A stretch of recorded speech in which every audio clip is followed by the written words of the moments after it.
Hello, welcome to Locked On Sharks.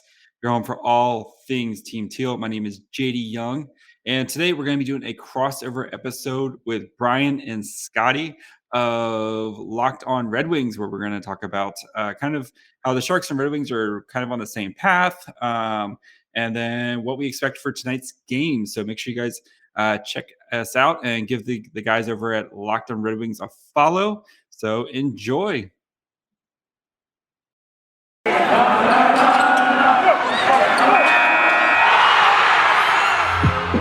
You're Locked On Sharks, your daily podcast on the San Jose Sharks.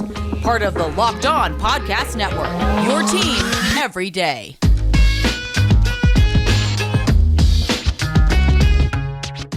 All right, welcome back to the Locked On Red Wings podcast. I'm your host, Brian Fisher. With me today, as always, is the other host, Scotty Bentley, also host at Locked On Tigers.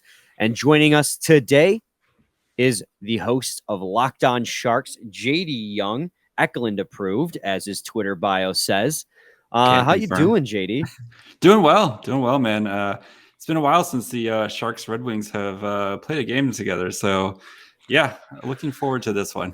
It's been long that this is my first crossover episode. So what a way to break it in with the Sharks, the content boys, as baby. They're self-proclaimed. I mean, it's true. Nothing gets me better than your guys' now that you had the one time where it was just the toilet flushing. The toilet flushing is you the shared best. That it's the best now in any sport in network history. I stand by it.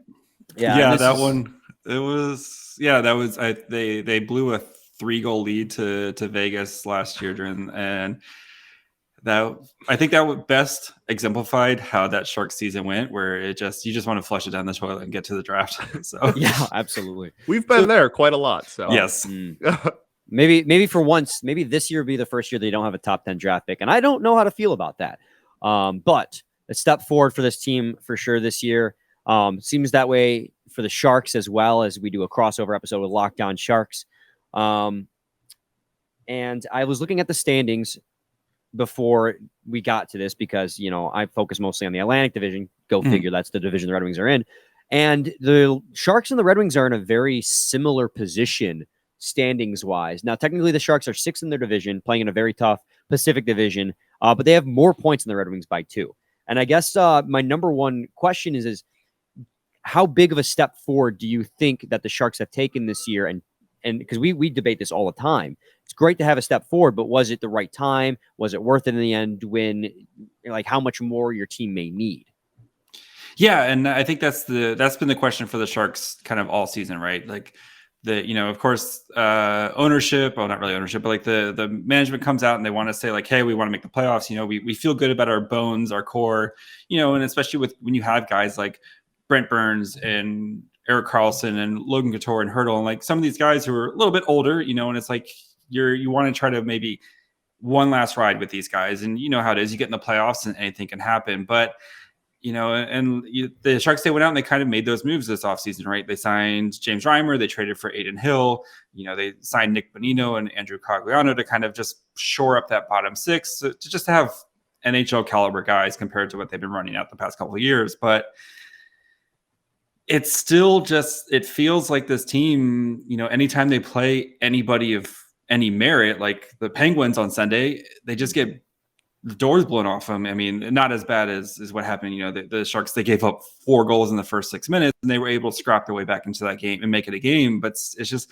anytime they play these good caliber teams, they just show that this team's not ready. So, it's one of those things do you want to maybe take the Red Wings approach where it's if you're going to try to reboot or whatever, actually go ahead and reboot and try to get these good draft picks and have a historically bad season and then get saved by a pandemic.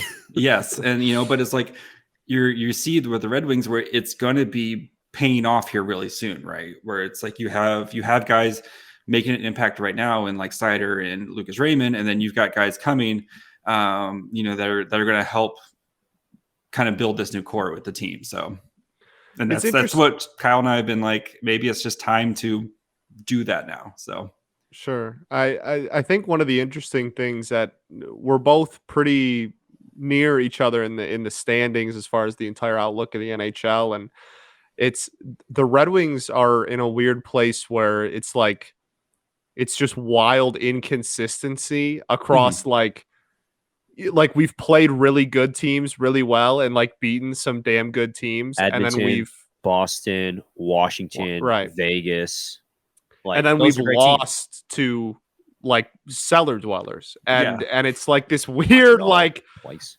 Right. Like we got the absolute doors blown off us by Montreal twice, like Brian said, and it's just this weird, like you guys have this a pretty healthy balance of youth and veteran presence within your roster, and like some young players and some kind of older players, whereas the Wings are just like not all, but a large, it's majority. A really young roster. Their average age, I think, is 28 years old, which is incredibly young for a roster. Yeah. And that causes that, you know, like we're not at a point where we're beating bad teams, losing to good teams. We're just like some nights you never we have know what you're going to get. Yeah. And some nights we don't. And it's just a complete grab bag of a mystery every time puck drops. Yeah. And I think that's what you expect with a really young team too, where it's just like, they don't know how to win consistently. You know, and I think that's where the Sharks, like, you have guys like Couture and Hertl and Brent Burns and Erik Karlsson, like these guys who've seen it and done it all. And like, that's where you're going to, I think, get those more consistent nights. I mean, but then like I said, they just don't have the talent to match up to some of these higher end teams. And, you know, the Sharks they've had to play a lot of young guys this year. I think they've, you know, at one point when they had the COVID outbreak, and, you know, the NHL, of course, they don't want to stop it for the Sharks. You know, those guys, they're on the West Coast. Nobody cares about them, but, you know, they're running out like 10 guys who are under the age of 23 at one point. And it's, you know, like it was Brent Burns on the power play with a bunch of children at some, you know, but like, you know, but it's just like, but I mean, it sucks right now, but that's good experience for these guys. And then, like, that's how you learn to win and stuff. And then when you try to make those playoff pushes later, it's that these little experiences they're just those building blocks that make you into a championship team, hopefully. Well, and the one thing I've noticed with the Sharks, and it's kind of gotten the fervor of social media, is the resurgent season that Erik Karlsson has had. And, you know, last I had checked, he was dead in the water. You know, everyone, especially Sharks fans, were dreading the contract that he was given and how it was going to be just, you know, dead cap space by the end of his career if he didn't get bought out before that. But here he comes this year. He's got, I think, 27 points in 29 games. He's looked really solid. I mean, he looks like he's having a resurgence of that offensive defenseman that, you know, they signed him to be all those years ago. And I guess my question now is like, why is now he suddenly back to form? I think he's fully healthy, right? So the 18-19 season, when, you know, the Sharks traded for him, you know, he famously tore his groin, and like he tried to play through it, you know, and he kind of the back end of the season, you know, he missed a lot of the time, came back for the playoffs, and he tried to play through it. And, you know, the famous joke is he had a PPG on half a PP. Like that's like during the playoff run. That's amazing. Yeah. But like, that's nice. You know, then he came back the next year and the team just wasn't the same. And like he was, you know, like that shortened season, he broke his thumb, and they kind of just like pulled him. And then like last year, you could see the flashes, but the defense just wasn't there. But this year, like, you know, I feel like he's fully healthy. He stayed in San Jose this offseason and trained with the team, you know, like with the teammates when they had the, you know, the captain's ice and stuff like that. But like, I think just him being fully healthy. I just think also just having more competent players. Like you could see where he was trying to make passes and having a guy, you know, like just more competent players on the ice instead of like, you know, just name your random AHL guy who's stuck out there at the time, you know, like just having those guys on the ice and being able to like finish stuff. And then that's what leads to the points. And you could just see too, just his confidence of like, oh, you know, I'm still healthy. I can still make these moves that he wasn't able to make a couple of years ago, where he just like dekes somebody and just takes out, you know, through the neutral zone and starts the rush. And, you know, it's been nice to see him. And Kyle and I we've always believed in you, Erik Karlsson. And it's just nice to see, you know, he's an outside beautiful Norris vindication. Candidate. Yeah. The outside Norris candidacy right now is something nice to see. You know, right behind Moritz Seider. I get it. Right behind him. Just a smidge. Just a smidge. You know what you have to use just a smidge of is Primal Origin oils. Got beard, get Primal. You heard me right. Just a little bit of oil on your palms will make that beard silky smooth. I know from personal experience. Maybe you're that guy who has never considered the benefits of treating your beard with product. Primal Origin oils will stop the itch and make your beard look healthy and groomed. The products are free from harmful synthetic ingredients and with low impact on our planet. Primal Origin oils makes balms, oils, and whipped butter that are renowned as the best feel in beard products available. All products are fair trade certified and handcrafted in the United States of America. The combo kits make a great holiday gift, and if you're shopping for yourself, you'll be glad you did. Now, JD, I have ranted and I've raved about how much I've been loving the Primal Origin oils, and I can't help but notice you're also the owner of a really nice beard. Thank you. You know what helps? What helps? It's that whipped butter. Makes it nice and, gets rid of the dandruff. It makes it less itchy, and it smells like cookies. And Mrs. Young enjoys that. So, we got to get Mrs. Young on the podcast so we can confirm that. Brian's just happy he finally has someone he can talk beard stuff with. Yeah, I've never had that. Happy. Yeah, you haven't. You're right. Never. You have never had that. For sure. We know that every company claims to have the best, but Primal Origin Oils challenges you to compare their ingredients and the feel in beard to the other products you've used. We promise you will see and feel the difference. Remember, the code LOCKEDON gets you 20% off at primaloriginoils.com. Use the code LOCKEDON and check out for 20% off. I think that may be my best transition to date. That was slick, man. That's good, buddy. That was good. Pro. That was a pro move. It's a big time move. Sometimes the best part is when you talk about how great of a job you did on your own transition for the audience. Well, I'm going to cut this part. Oh, no, we don't cut. Not on Locked On Sharks. We do not cut. We roll forward, baby. Take, baby. That's what I do on Tigers, too. Scotty it's just one take. I'm not editing anything. One take, baby. Really? Scotty, we always regroup after a segment and we're like, okay, we set the go. I know. I meant on Tigers, man. Yeah. I don't cut. I don't. Oh, I'm keeping this in for Sharks too. Yeah, we're going. See, exactly. Really? Man, maybe I just need to get more experience so I can get comfortable just rolling on. Sometimes I feel like I need to regroup for a I think the people like hearing the banter. That's why. So, yeah, we have we'll clip some of the good banter we have in between segments and put it on bonus content on our YouTube page and stuff. And tweet it out. Know what we got to do? We said we were going to do it every time we had a guest on. Oh, well, wasn't there a question? Oh yeah, I got you. Yeah, okay. Oh boy, we're gonna hit you with it. I'm gonna get something sprung on me. So yeah, it's yeah. I was gonna say, what's gonna get sprung on the Red Wings? Brand new defensive pairs by the Sharks. Our transition game is so strong. Oh, it's on fire. But yeah, I think digging into tonight's game, so it's gonna be interesting with the Sharks because they got the doors blown out on the first period against the Penguins. So. And they're going to start getting some guys back. Lord Jasper Weatherby is going to be making his return, the fourth line center for the Sharks. But Bob Bugner has already come out and said he's going to try to mix up the pairings. Mario Ferraro is still out. He's on the COVID list. But the big question I think is going to be Vlasic, who's been a stalwart in the Sharks defense for many years, but has just fallen off a cliff the past couple of years. And I think this might be the game where he sees the press box, especially with, they have Ryan Merkley on the taxi squad, and it just might be time to pull out the Band-Aid and have that right side of Brent Burns, Erik Karlsson, Mario Ferraro, and just let him ride. I think we have come to such a, with Blashill, like the CEO of line juggling. Yeah, like mixing and juggling around lines, and so much so that he'll just switch up lines mid game. It'll be halfway through the second, and they'll just the lines will just be different. You're like, yeah, this is right. Yeah.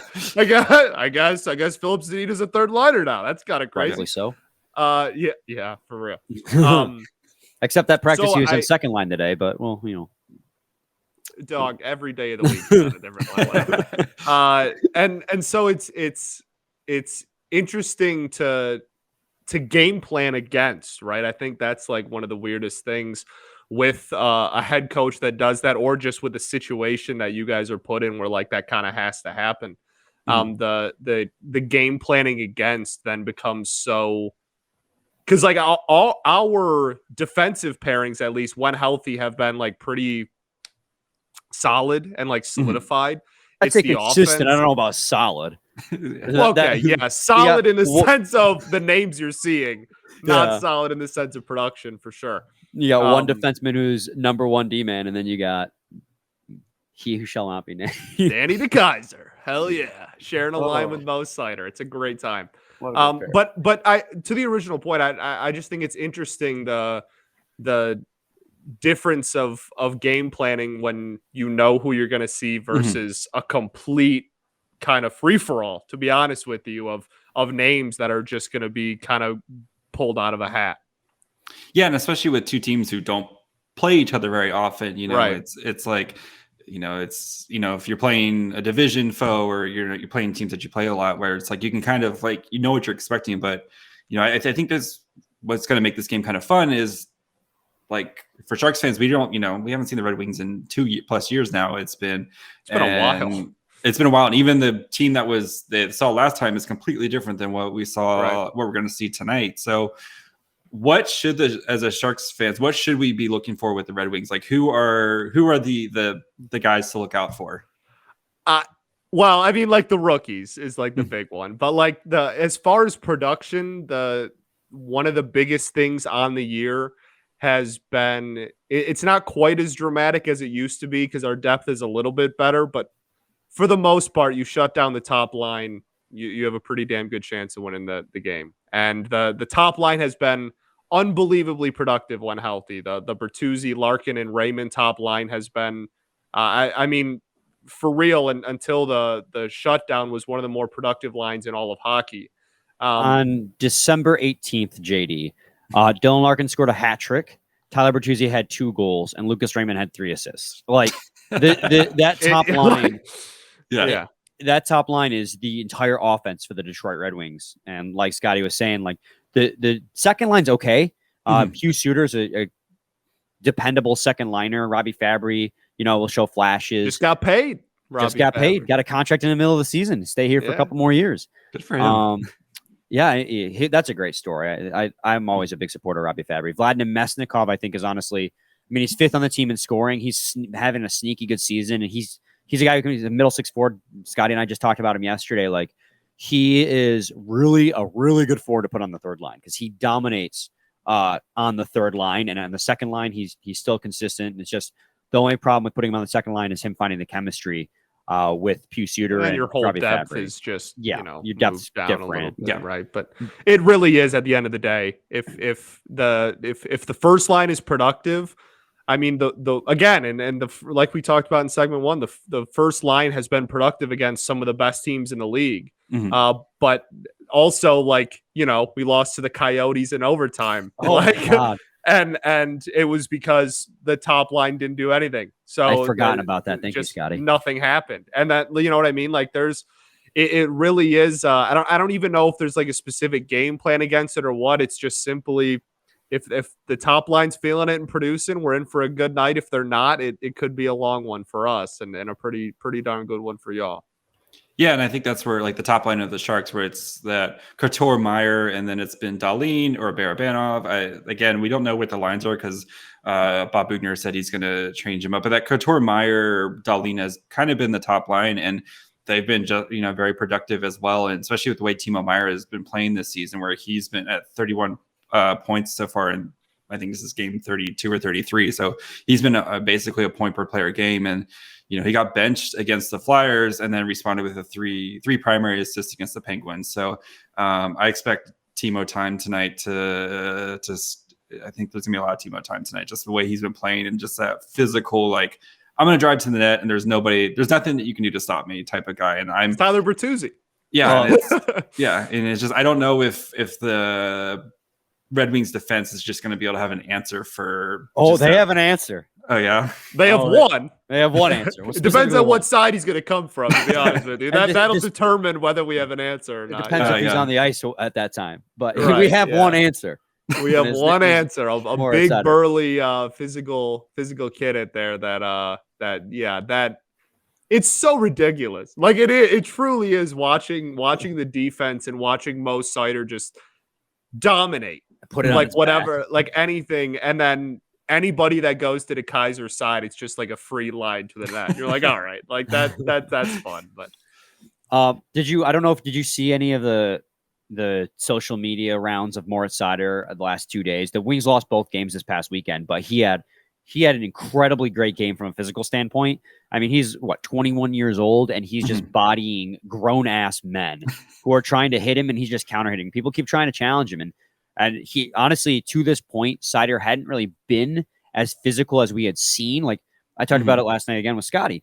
Moritz Seider was advertised to us like these past 2 years through social media as like this big physical defenseman, and he's big and he's very good at defense, and he has a sneaky good offensive upside, but we hadn't really seen any of the big hits that we had seen until the last 2 games. And he has been like confidently laying out the body, confidently bullying grown ass men out there the last 2 days. And it's just, I mean, don't want to, Scotty and I have done it plenty of times. Yeah. But Lucas Raymond and Moritz Seider, man, there's a reason why they're in the top, consistently in the top 3 in these early polls for Calder Trophy voting, because they have been such a dominant force. Lucas Raymond, a little bit more of a surprising season, I think, than Moritz Seider has been, because Moritz Seider's been as advertised. Like, we knew coming over he'd be the number 1 defenseman right off the bat. But he has just been so consistently good. He's top minutes every single game, 25 plus minutes. The problem is like we were joking about a couple minutes ago, that's one answer. Yeah. One answer, the rest of your defense, like Nick Leddy's been okay. He's been playing second pair minutes. Philip Hronek's been okay playing second pair minutes. He's usually the guy who gets, if it's not Moritz Seider, it's Philip Hronek getting the most minutes every night. But outside of that, Troy Stetcher's been injured. So you have Jordan Osterley, who's, playing every single day, and he's just, he's a fill-in. Dan Renouf occasionally gets called up. I won't talk bad about Dan Renouf because Scotty loves him. Watch yourself. But there's just not a lot of depth outside of the top offensive line and Moritz Seider to really depend on, and that's why this team has so much wild inconsistency, along with being young. Is while they're showing great progress and they've taken massive steps forward, it's just that the pieces aren't all there yet, and it's going to come. Like I'm not like, I didn't expect them to make the playoffs this year, anyways. So Scotty and I just always are like, the massive step forward they took this year wasn't expected, so we're going to be happy either way. Yeah, but there's definitely still some pieces to be filled before we can confidently say night in, night out, like, oh, playoff contender. Yeah. So then I expect that Hertl line should eat that second line there where, I'm no offense, but Hertl is way better than Suter's type. Like, so that you're line not offending anyone here with that. Yeah. Tomas Hertl, who's been on a hot streak. I think he just had his point streak. I think like an 8-game point streak that was just ended against the Penguins, which is kind of crazy when you score 5 goals and you're the 2 seed and you don't get a point in that game. But so yeah, I expect him, and if him and Barabanov, they've had some really nice chemistry this year. Hertl can play that really physical game, and then Barabanov, who they picked up or they traded from the Leafs, who he wasn't doing, just kind of getting constantly scratched, but he's been a really nice diamond in the rough type of guy for the Sharks, where his vision and the way he's able to find open guys, it's really, really kind of outstanding compared to what, the guy who was basically free from the Leafs. And, I think those 2 guys work really well together. They're still trying to find that third guy on that line.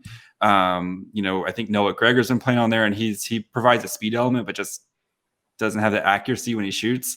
So yeah, I think that second line is going to be really important tonight for the Sharks. You mentioned Tomas Hertl and him being a better option at second center than Hugh Suter, and that actually reminded me, we had a guest on a couple weeks ago in Jake Rivard, a writer for Winging in Motown, and he was talking about his articles he had written about the 3 possible steps the Wings could take this next offseason. And the one thing he brought up is the option of bringing Tomas Hertl in as a replacement for Pius Suter. How are you feeling confident-wise that Tomas Hertl will return to the San Jose Sharks after this offseason? Well, it's going to be tough because, Tomas Hertl, he is kind of going to be the belle of the ball at the trade deadline, right? If the Sharks, if they kind of peter out and, they realize that they're not going to, they're going to be able to get a haul for him, right? Who wouldn't want to add arguably the best 2C in the league, right? If you're, the Colorado or whoever it is, right? And you're not going to have to pay much for him to contract wise. I think his contract's it's less than $6 million a year. And of course the Sharks are going to eat half of that just to, to be able to help out and facilitate the trade. If you can get a first round pick and one of the top 2 or 3 prospects on it, from a team and plus whatever else, it's going to be really enticing.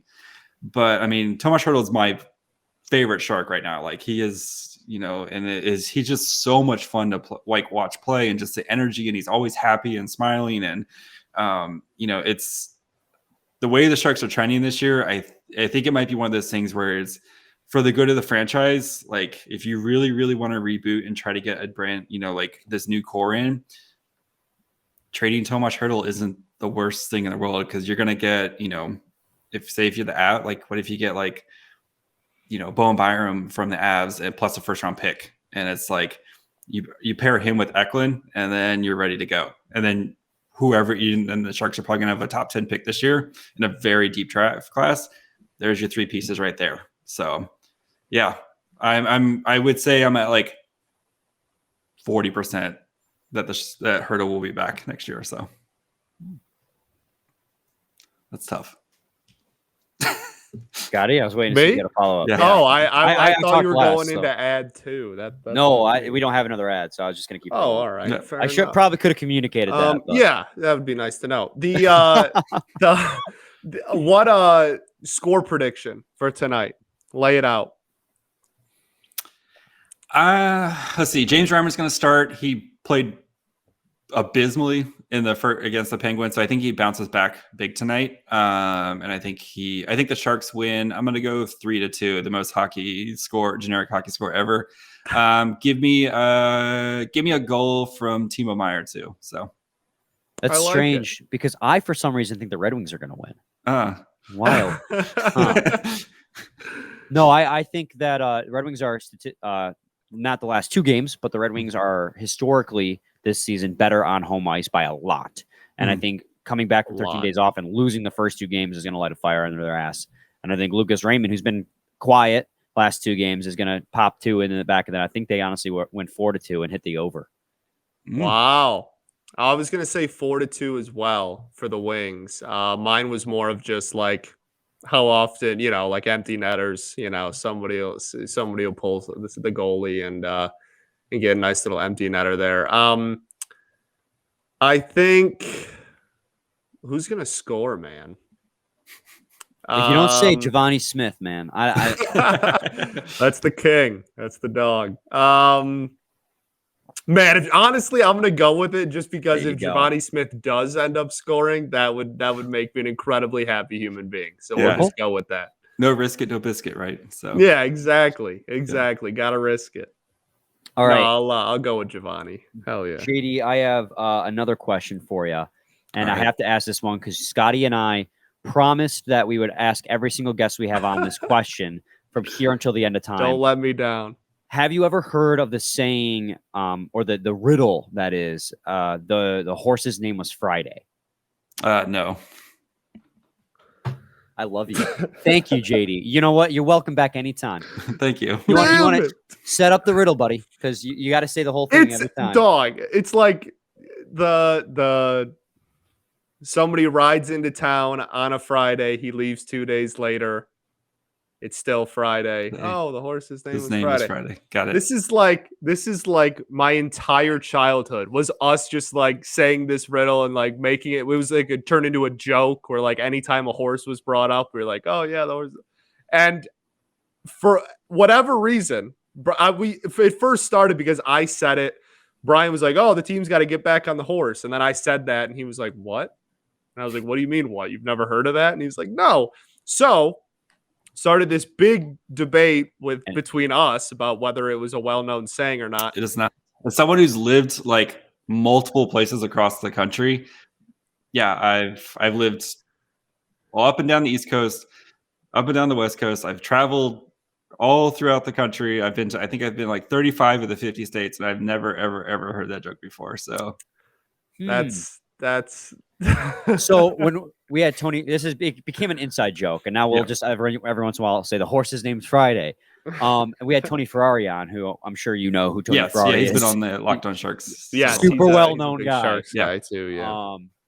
Yeah. We asked him, and he didn't know what it was either. And we posted that clip on the social media, and I caught all kinds of heat for not knowing what this is. And so rightfully Scotty so. and I made an agreement. Anytime we had a guest on, we would ask. And so far, Scotty is now 0 for 3 on asking people Because myself, nobody Tony Ferrari, said yes? Nobody on our show, myself, Tony Ferrari, and now JD have all said no to knowing about the riddle. The horse I was named feel Friday. like somebody said yes, and you're just gaslighting me. I'm not I feel like gaslighting you. I feel like Scotty. I feel like somebody said yes.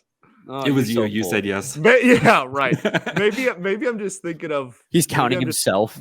Maybe I'm just thinking of. Well, I mean, you Twitter. counted yourself, so. Well, he asked me. He can't Yeah. ask himself. He already knows. Yeah, ridiculous. Come on, you want to count me I out? count. You're 0 for 2 still.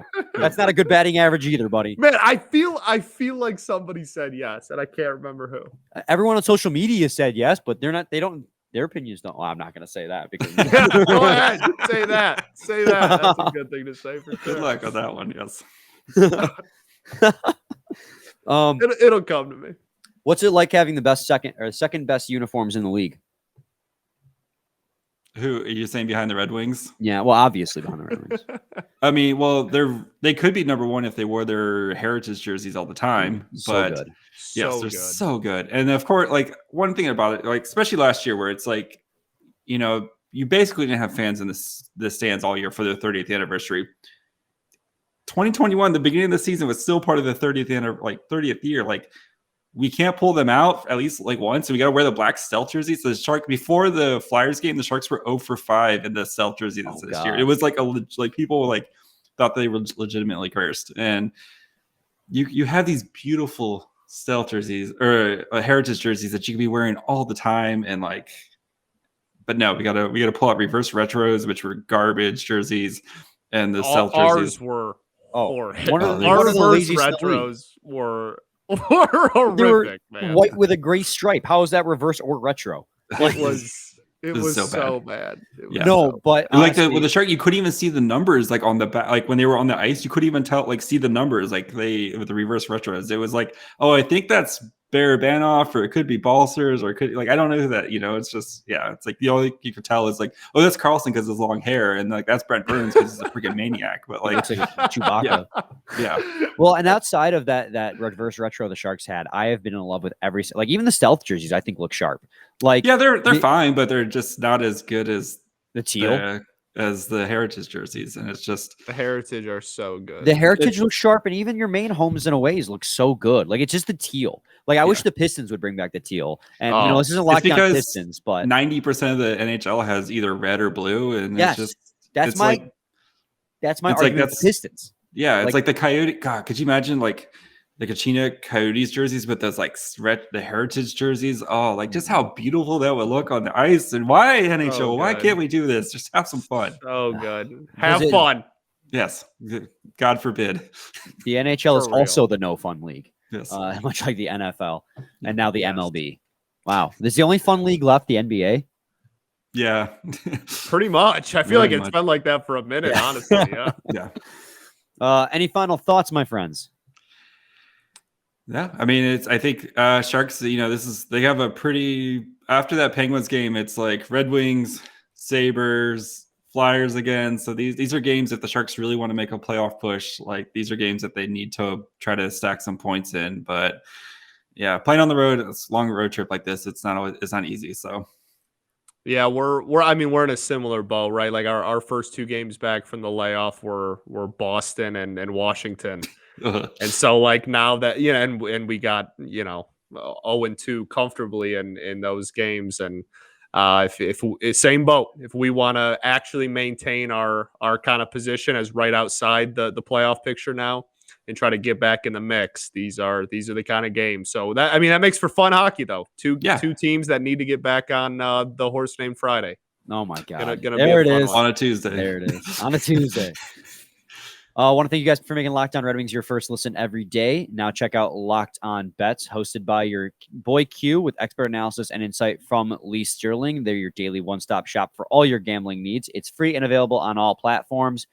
Make sure you subscribe to us, Locked On Red Wings, on YouTube, and our buddies at Locked On Sharks. And you can follow JD. And I meant to ask you this. You can follow him on Twitter at MyFryHole. Yep. And I'm sure there's a story behind that because It's a Futurama reference. Is it really? I watched Fantastic Futurama. How did I show. not know that? I'm whiffing on all these references these days. Yeah, Scotty. it's a Futurama reference. So Yeah, you are, Brian. pop culture, I guess, is not my thing these days. We'll be Pop back with culture from 20 years ago. yeah, seriously. Oh. Sayings from the 1800s that apparently Scotty's family held on to. Dog. I promise. Who rides in town on a horse? That's the question. It's Yes. 2022.